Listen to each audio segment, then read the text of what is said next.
Welcome back to the Real News Network. I'm Sharmini Pires coming to you from Baltimore. I'm in conversation with Alfredo Saad-Filho. He is a professor of political economy at the School of Oriental and African Studies, SOAS, at University of London, and he was a senior economic affairs officer at the United Nations Conference on Trade and Development. Good to have you back with us, Alfredo. Thank you. So, Alfredo, in our segment one, we talked about how these March 15th protests came about, who's responsible. So if you haven't watched that part, please go back and watch it. And this segment is going to be dedicated to more of the national issues that the PT government is trying to deal with. And number one on the list is really the corruption that this PT government, who's been in power for so long, has not been able to really tackle very well. Why do you think that is the case, Alfredo? There are two reasons for this. One is that corruption is profoundly ingrained in the structure of the Brazilian state, and that has been the case for the past 500 years. The more specific reason is that the finance of political parties, the financing of elections in Brazil, at the moment, the way they are structured, inevitably will involve corruption. Political campaigns are extraordinarily expensive. These campaigns are financed primarily through donations coming from large companies, and that will be illegal according to the letter of the law, and perhaps rightly so. But the fact is that the campaigns have to be financed somehow, and they will involve transfers, illegal transfers from companies to political parties. This is the story, and it involves most political parties in Brazil, including the PT, but the other ones too. And this has come to light in a number of scandals. More recently, the excuse for the current wave of demonstrations against the Rousseff administration and the umbrella under which all wings of the opposition have been sheltering themselves is the Petrobras corruption scandal. Petrobras is the state-owned oil company in Brazil. It is the largest company in Brazil, one of the largest oil companies in the world. And it has been found recently that a very small number of directors of this company were using their position not only to enrich themselves, but also to channel funds from companies, usually companies involved in the oil supply chain, transfer money from those companies to assorted political parties, including the PT, but also several other political parties. But this scandal has catalyzed the current wave of political demonstrations against the government in Brazil. All right, Alfredo, let's set aside the issue of corruption for a moment and then look at the economy and how the PT government might have failed the people, particularly those at the most marginalized parts of our society. One thing very interesting about the Brazilian economy is that right through the economic crisis the rest of the world was facing, that is the 2007-2008 crises, Brazil was somewhat the poster child of how it survived that crisis, and a lot of international money actually moved to states like Brazil and India during the crisis. Now, why then this sudden fall? It was doing well, and then suddenly we see the economy taking a dive. Why is this happening? This is because of a tragedy and a miscalculation. The tragedy is that Brazil did very well during the commodity boom of the early 2000s. When the crisis hit, the economy contracted, but Brazil recovered very rapidly from the crisis, along with China, South Korea, and other countries. Brazil implemented very aggressive fiscal and monetary policies against the crisis, and it came out very strongly already in 2010. That was a significant economic policy success.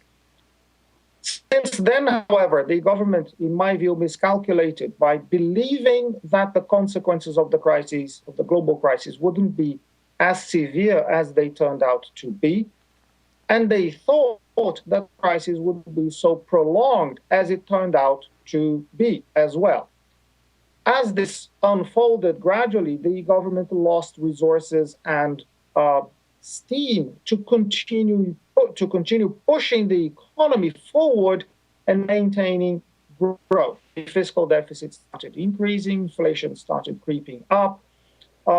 External resources that were flooding into Brazil, into Turkey, and other developing countries because of quantitative easing in the US and in the UK, those resources started moving back to their countries of origin, and the Brazilian economy nosedived. This is a serious problem.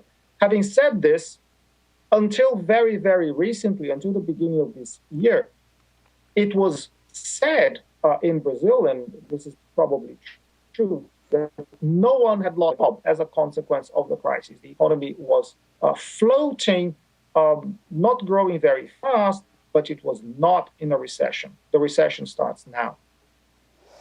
Now, tell us a bit more about why during the success, during the growth period, when the economy was doing so well, why the PT, Workers' Party, more left thinking, more socialist in their outlook, was unable to deliver programs and supports to the poorest in the country, particularly given, Lula took office on the Zero Hunger campaign, which was partially successful, but it abandoned those programs towards the time when Dilma Rousseff took power. Why did that happen?